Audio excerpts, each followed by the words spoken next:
आपको गोपाल राजू का नमन।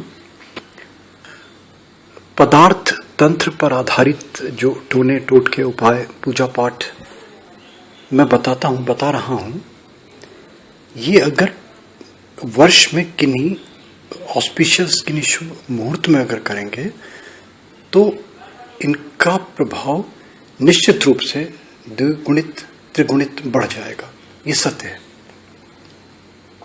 ये जो मैं आपको बता रहा हूं, ये वाला उपाय, ये आप इसके लिए दिन आप चुनिए। भाद्रपद मास देखिए, कृष्ण पक्ष देखिए और देखिए कि किस दिन भरणी नक्षत्र पड़ रहा है। ये आपको आसानी से मिल जाएगा पंचांग देख के। ये समय आकाश में आकाशीय ग्रह स्थिति जो बनती है उनके अनुसार लगभग जन्माष्टमी के आसपास कहीं पड़ना चाहिए। ये आप देख लीजिए। इससे ठीक एक दिन पहले 4 घड़े लीजिए आप। वो घड़े आप अपनी सुविधा के अनुसार छोटे बड़े महंगे सस्ते किसी धातु के मिट्टी के जो भी आपको सुविधा हो, जो भी आपको सहज लगे, ये ले लें आप। इनमें यही भरणी नक्षत्र से एक दिन पहले यानी कि अश्विनी नक्षत्र के दिन इनमें चारों घड़ों में कलशों में जो भी आपने लिए हैं इनमें जल भरें। और अगर गंगा जल मिल जाता है तो और भी अच्छा है। गंगा जल भरें चारों में। और अगर गंगा जल नहीं मिलता है तो जल भर लें और जल में थोड़ा सा गंगा जल मिला लें। इनको बंद कर दें, इनका मुंह बंद कर दें ताकि छलके नहीं ये। और ये चारों घड़े मटके जो भी लिए हैं आपने, किसी पवित्र स्थल में, कुछ भी हो, मंदिर हो, गुरुद्वारा हो, कोई सिद्ध स्थल हो, कोई तीर्थ हो, कोई बरगद का वो वृक्ष हो जो पूजनीय हो, पीपल का वो वृक्ष हो जो पुराना हो, सघन हो, पूजनीय हो, कोई और अन्य स्थल जो आपकी नजरों में अच्छा लगे, वहां पे इन चारों घड़ों को, कलशों को रखिए। निशब्द, बोलना नहीं है इस बीच, जब घर से चले और जब कलश रखें और चुपके से रख के चले आइए।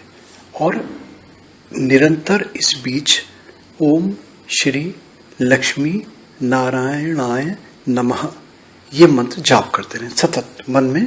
जैसे भंवरा गुनगुन करता है ना, ऐसे गुनगुन की तरह गुनगुन मन के अंदर चलती रहेगी। नेक्स्ट डे यानी कि आपका भरणी नक्षत्र होगा, इस पर्टिकुलर नक्षत्र में आप फिर घर से निशब्द निकले और निशब्द निकलने के बाद में मंत्र जाप करते रहें ये वाला, ओम श्री महालक्ष्मये नमः या ओम श्री लक्ष्मी नारायण नमः। इन दोनों मंत्रों में से जो भी मंत्र आप चुनते हैं अपने आप में, दोनों अच्छे हैं। निशब्द घर ले आइए। घर लाके इन चारों कलशों के जल को घर में, भवन में, दुकान में, फैक्ट्री में, अपने वर्किंग प्लेस में, क्लिनिक में, वर्कशॉप में, होटल में, जहां भी आपका जो भी आपका भवन हो उसमें छिड़क दें। और ये छिड़कते समय मन में ये धारणा, ये भाव जगाएं कि ये जल कोई साधारण जल नहीं है, अमृत तुल्य जल बन गया है ये वाला। और ये आप अमृत तुल्य जल घर में छिड़क के घर की जो नेगेटिविटी है, घर की जो हमारी अशुभता है, वो धीरे धीरे उसका पलायन हो रहा है, पॉजिटिव एनर्जी जनरेट हो रही है। धीरे धीरे सौभाग्य का वास हो रहा है घर में, लक्ष्मी का वास हो रहा है, सुख संपत्ति का वास हो रहा है, रिद्धि सिद्धि का वास हो रहा है।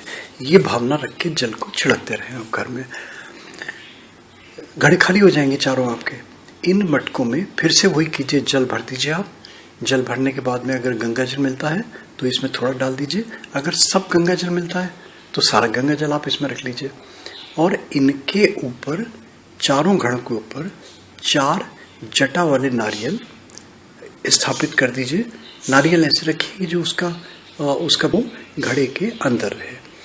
और इन घड़ों को अपने भवन में, अपने फैक्ट्री में, जहाँ भी जो भी आप जिसके लिए कर रहे हैं आप, वहाँ पे इनको स्थापित कर दीजिए परमानेंट। इनको करना कुछ नहीं है, ऐसे ही स्थापित रहेंगे ये। कभी जैसे जल सूखने लगता है तो फिर इसी क्रम से, इसी क्रिया से जल फिर इसको भरते हैं, हम दोबारा उसको फिल करते हैं घड़े को। और ये अगर मान लीजिए आपको सुंदरता का ध्यान रखना है, आपको इनको ऑर्नामेंटल बनाना है, आपको इनको सजाना है, आपको इनमें पेंटिंग करनी है, ड्राइंग करनी है, आपको ऐसा लगे कि ये कोई सजावट की वस्तु है, ये घड़े जो हैं ये अलंकरण के वस्तु हैं, तो उनको अलंकरण कर सकते हैं, आप सजा के रख सकते हैं। तो क्या होगा, एक डेकोरेशन पीस बन जाएगा आपका। ये डेकोरेशन पीस आप घर में अपने सजा के रख सकते हैं, देखने में भी अच्छा लगेगा। मात्र इतना सा आप करिए, आप देखिए आपको इन 4 घड़ों में कितना चमत्कार मिलेगा, कितना अच्छा लगेगा आपको। इसको करके देखिए। और दोस्तों प्लीज़ गोपाला जी को यूट्यूब में सब्सक्राइब कीजिए। Thank you, thanks for hearing.